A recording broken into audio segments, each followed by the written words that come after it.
Hello, everybody. This is Gerald Celente, and it's Wednesday, February 1st, 2023. And who do we have with us? Well, Judge Andrew Napolitano, my man when it comes to knowing about the Constitution, the Bill of Rights, what America's foundation was built upon, and how they're destroying it. And on February 1st, today's going to be a big day, too, because the bankster gangsters are going to come out and say, hey, how much are we going to raise interest rates?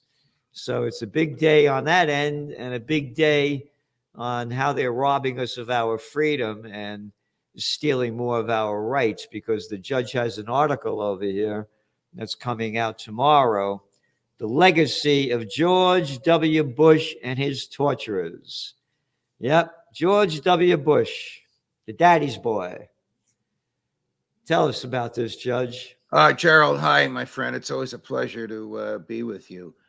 Because of the George W. Bush authorized torturing, the government now has decided that it cannot try the people it says are the perpetrators of 9/11, who slaughtered 3,000 innocent Americans.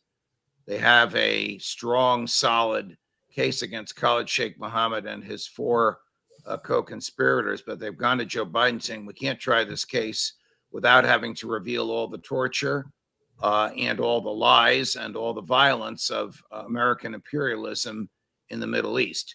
Biden is washing his hands of it and doesn't want to make the decision, but it appears as though the Secretary of Defense, because half the prosecutors are lawyers from the Defense Department and the defendants are in the custody of the Defense Department, and the Attorney General, Merrick Garland, because half the prosecutors are from the DOJ, will decide to accept a guilty plea, which of course will involve no execution, no death penalty, the removal of these people to a federal prison, not a military one, no solitary confinement, first-class health care, and the ability to engage in group interaction for religious and other purposes. The American public is largely unaware of the fact that the government has botched its own cases against these people because of the Bush authorized, and I suspect immunized, I don't know this, but I suspect he gave pardons to the torturers because the torture was horrific and criminal and couldn't be justified under American law. Bush was of the demented belief that military jurors on a military tribunal would not be fazed by torture. But every time one of these people has been tried at Gitmo, and no one has been tried at Gitmo for 9/11. There have been many trials, but none for 9/11. But every time someone's been tried at Gitmo and the courts allow the defendant to reveal to the jury what the CIA and the military did to them, the military jurors are repulsed by it and they request clemency for the defendant, even when the defendant has engaged in acts that resulted in the deaths of innocents. So Bush's bravado, torture, invasion of Afghanistan, invasion of Iraq has produced no good whatsoever. It's demented the American legal system, and it's resulted in the government's fear of prosecuting people as to whom the evidence of their guilt is overwhelming. You know, you talk about the torture. How about those dirty Russians? Nobody talks about Gitmo and the disgusting, the torture that they've done to these people, as well as they've done it all around the world with the CIA and others. And there's never a word about this. And it's disgusting. And remember when Obama ran on the line that he was going to close down Gitmo. I remember the first day that he's there, and they're taking the pictures as he's sitting behind a desk. He's, by the end of the year, Guantanamo will be closed down. Remember that one? Yes. Well, I agreed with him that it should have been closed. Oh, yeah. It costs $550 million a year to operate. It's the most expensive prison per prisoner in the world. The Republicans in the Congress enacted legislation prohibiting closing it down and prohibiting the removal of these prisoners to the United States, which prevented them from being tried in a federal district court here, prevented them from being incarcerated in a federal prison here, prevented them from being executed here. And then they inserted this into a piece of legislation that funded the Defense Department. So he couldn't veto the legislation. So he was forced to sign it. What I would do if I were the president, I would vacate it at night, some night, and shut it down. It's in the executive branch, and Congress can't tell him how to operate the prisons. But Donald Trump beefed up because he believed in tough prisons. Donald Trump beefed up Gitmo. Obama narrowed it down. Biden is shipping people back to the Middle East. There's only a dozen people left there, of whom 5 are Khalid Sheikh Mohammed and his 4 conspirators. Dozen people, $500 million a year to operate this place. It's a devil's island crafted by Lindsey Graham and his bloodthirsty buddies in the Republican Party, so to make America look tough and serious. And where is Guantanamo? Cuba. Cuba. What right does America have to be in Cuba? America has a 99-year lease with the government of Cuba, signed in during Teddy Roosevelt's presidency, and we have refused to leave. The 99 years is over, so we have effectively it's 40,000 square miles. It's not a small piece of property. Wow. We have effectively stolen this. It's a huge naval base. Gitmo is just the small prison camp surrounded by the huge naval base. We have stolen the property by refusing to leave after the 99-year lease. When Bush sent people to Gitmo, his advisors said to him, "Don't worry, it's not the United States. The Constitution won't apply. And best of all, those pesky federal judges can't bother you there." And the Supreme Court has basically said, because we refuse to leave, the Supreme Court recognized that we stole the property.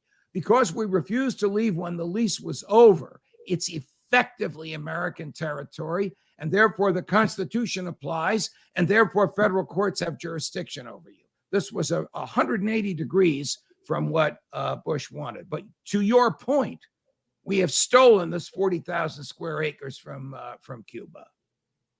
And there's never a word about it. Correct. Never a word about it. What the hell are we doing in Cuba? Correct. Oh, those dirty Russians. Oh, look at them. Yeah. But America could kill and steal and rob and destroy. That's just fine. And you talked about that Lindsey Graham, that little lowlife piece of scum. There's not a war that he didn't support. He was in Ukraine this past January 21st, and with Richard Blumenthal, another arrogant boy from Connecticut, who lied that said he was in Vietnam, and all he ever did was get draft deferments, right, and then got an easy thing. They put him in the Marines, but didn't have to go anywhere, just stayed in Washington, D.C., That arrogant guy, and another little clown of nothing, this White House, the Sheldon White House, the White House jerk-off. Senator from Ukraine. A Democratic senator from Ohio. Ohio? Yes. Yeah. He goes, Lindsey Graham says, "I'm telling the people of South Carolina that you cannot allow one country to destroy another country and expect that it would not bother you one day." Oh, wait a minute. You mean destroy? You talked about 9/11. Was 9/11 a payback for the murders that Clinton did during his candidacy? Of every time he got caught with his pants down, bombs away over Baghdad, killed over 500,000 Iraqi children under the age of 5 because of his sanctions. That Madeleine Albright, the United States ambassador to the UN, said it was worth the price. Could have been the Yugoslav war, the Kosovo war, what they've done with the Palestinians. Oh, no, none of that. No payback there, but you can't expect that it will not bother you one day. Oh, after killing what?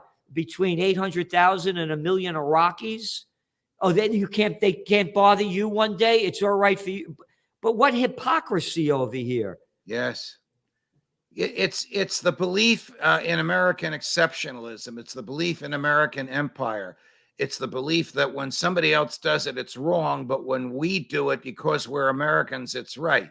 It defies a common understanding of morality. It defies right and wrong. It says that might makes right.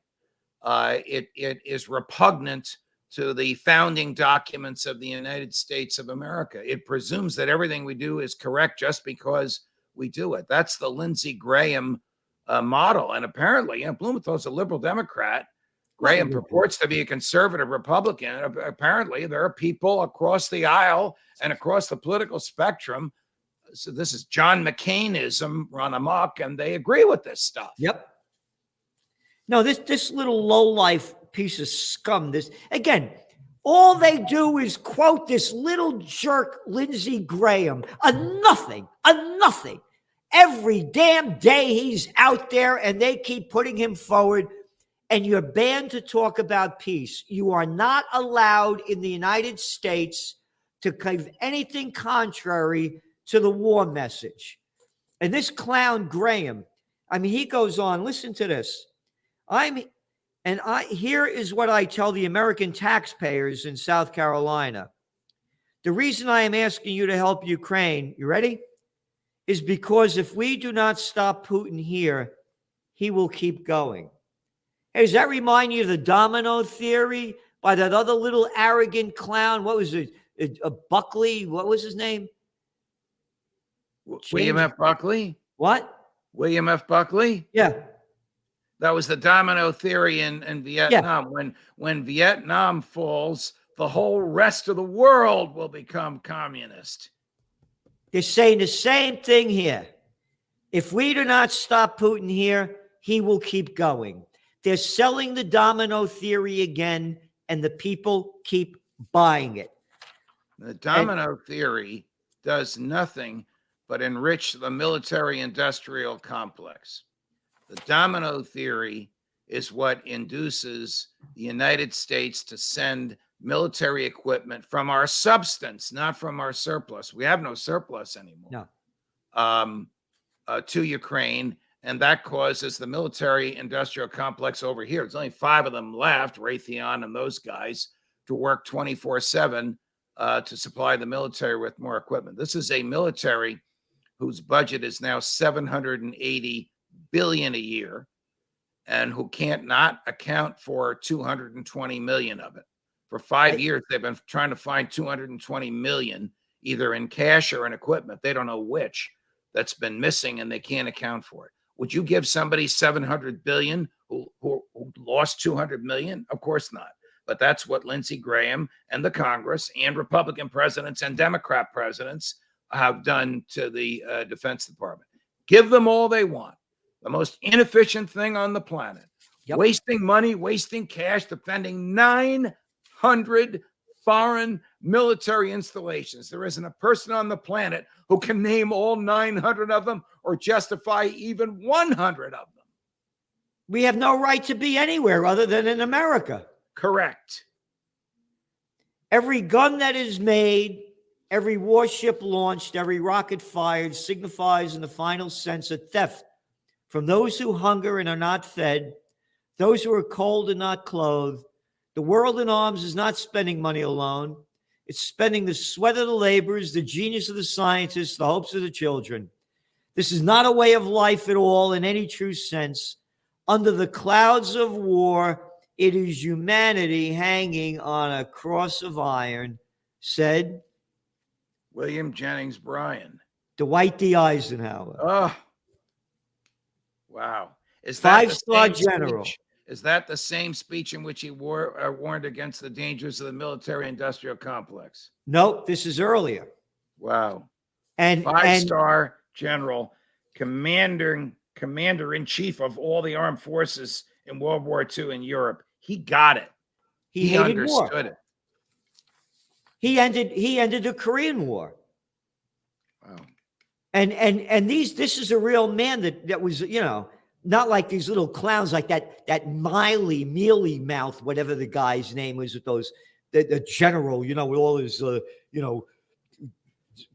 buttons on them, when Ribbons. it's arrogant warmongers.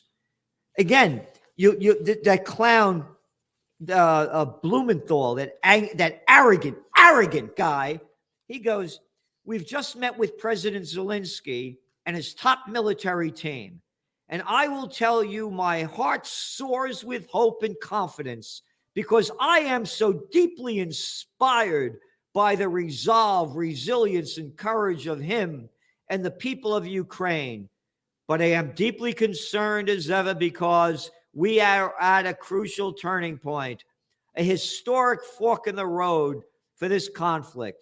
It is a time of maximum danger, but also massive opportunity." Can I tell you where I agree with him? And that is the turning point. I think Washington is beginning to recognize they made a catastrophic mistake in sending military equipment to Ukraine, and they're beginning to lay the public relations groundwork for washing their hands of the whole thing. I think the generals have said there's no way Putin loses. You guys have to start laying the groundwork for getting the hell out. I think that's what Blumenthal is hinting at. No, he's not at all. He said the Russians are on the verge of major counteroffensive will be as barbaric and humane as all of what they have done.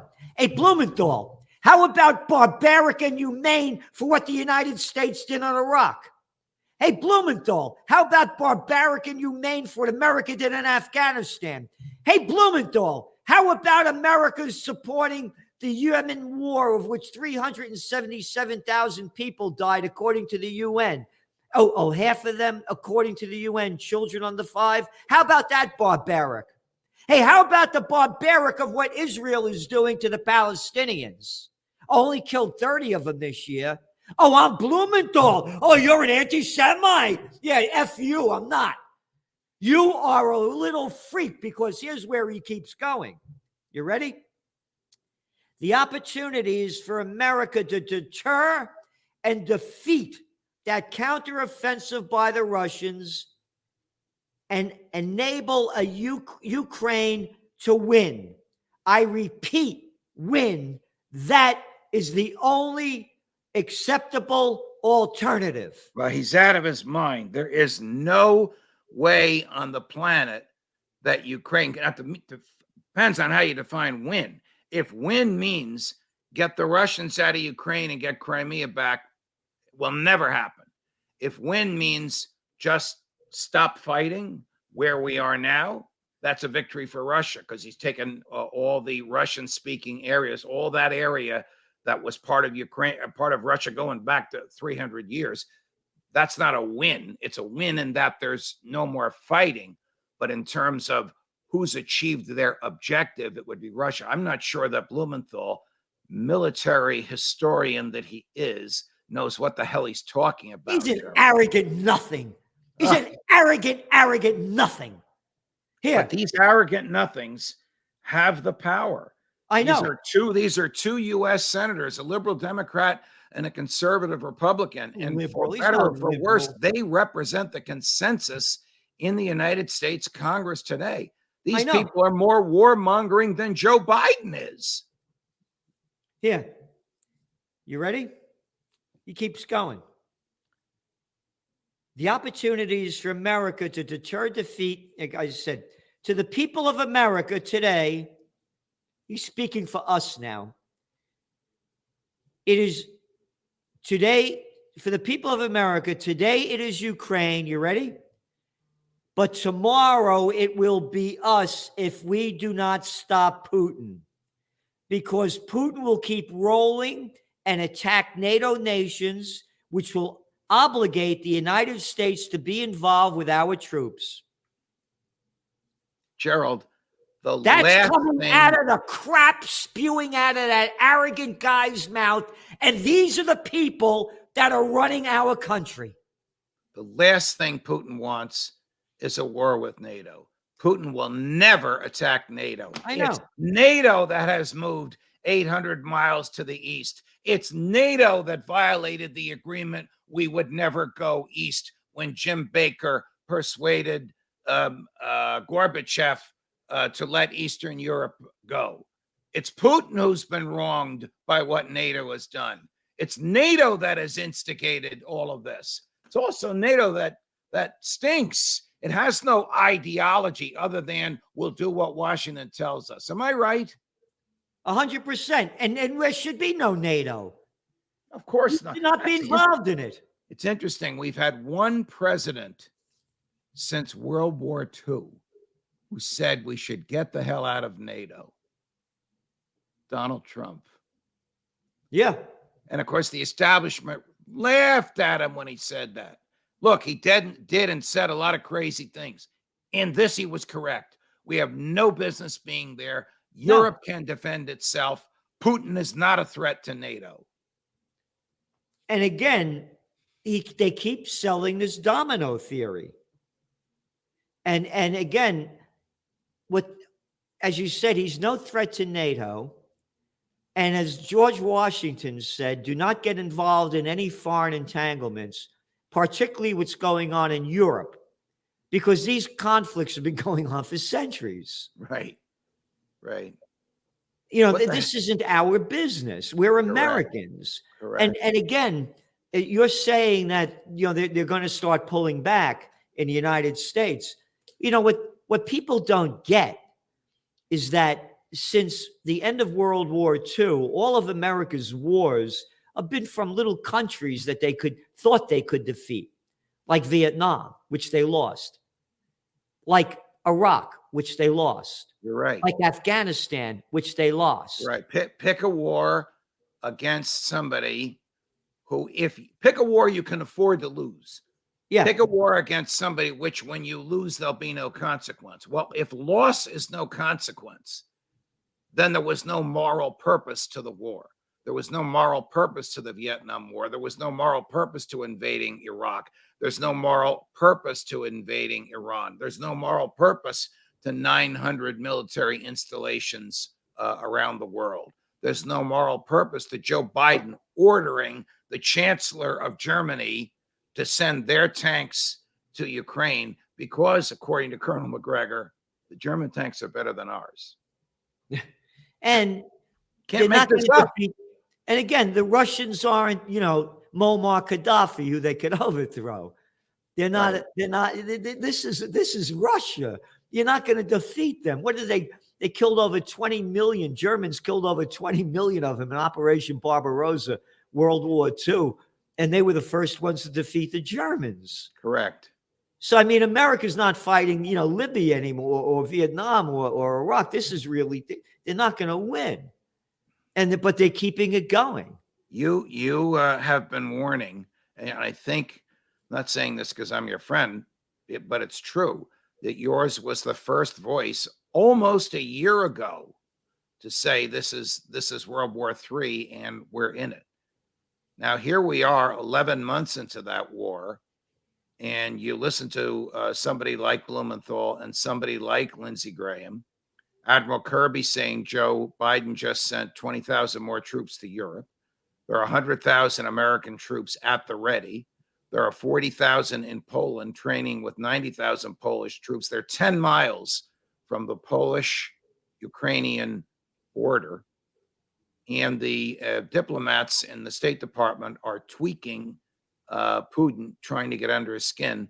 You were right. It is the beginning of World War III, and that's what the establishment wants, because they somehow, in their crazy way of thinking, think they can force Putin from office. Why force Putin from office? Russia is a country of great economic prosperity. That's all he's interested in, and he doesn't want NATO weapons creeping at his doorstep because NATO can't be trusted. Again, as I said, World War III has begun, and one of our top trends for 2023 is Middle East meltdown. That the United States and Israel are ramping up. They're doing major drills as to attack Iran. And we saw, this is a fact from the Jerusalem Post, their language, that Israel, it had drone strike this past week on a Iranian military installation. Could you imagine if Iran sent a drone strike on an Israeli military installation? Oh my God, how terrible. It's But Israel could do it's anything they want. exceptionalism again. The Israelis have the same view of the moral righteousness of their foreign policy. It's right just because we do it, Yeah. as the American establishment does. It's the same exceptionalism argument. First thing, Netanyahu is back in power. This is his 5th time as prime minister. He was in for a week when he sent the Israeli army into the Palestinian camps to start killing. Yeah. So what I'm saying is, if there is a military conflict between Iran, the United States, between Israel and the United States versus Iran, oil prices are going to skyrocket to above $130 a barrel. Well, Russia will back Iran. Russia threatened the Israelis because the drone that the Israelis sent, which they've denied, apparently struck at a drone factory which manufactures drones that Russia buys from Iran. Right. So this is all connected. Yes, it the is. Ukraine war, it's all connected. The United States is involved in this. Yes. So I'm saying if we don't unite for peace, we're going to die in war. And the people better do something. You better do something. Any way you want to do it, you better do something. And one of the ways you could do it is by donating to Occupy Peace, occupypeace.com, and do something in your community. Speak out, stand up, be a true American patriot. And take on the big government, the uniparty, with its Republican wing and its Democrat wing in Washington, D.C. It needs another party to challenge their globalist, imperialist, war lusting for mentality that both the Republicans and the Democrats embrace. And I agree with you 100%. And that's why in 2024, the ticket that I want to see is RFK Jr. for president and Judge Andrew Napolitano for vice president. So everybody remember, that's what we're pushing for. That's what we want. And we need you to help. And any ideas, suggestions, or, put your money where your mouth is, let us know. Judge, thanks for being on, and we'll see you next week. All the best, Gerald.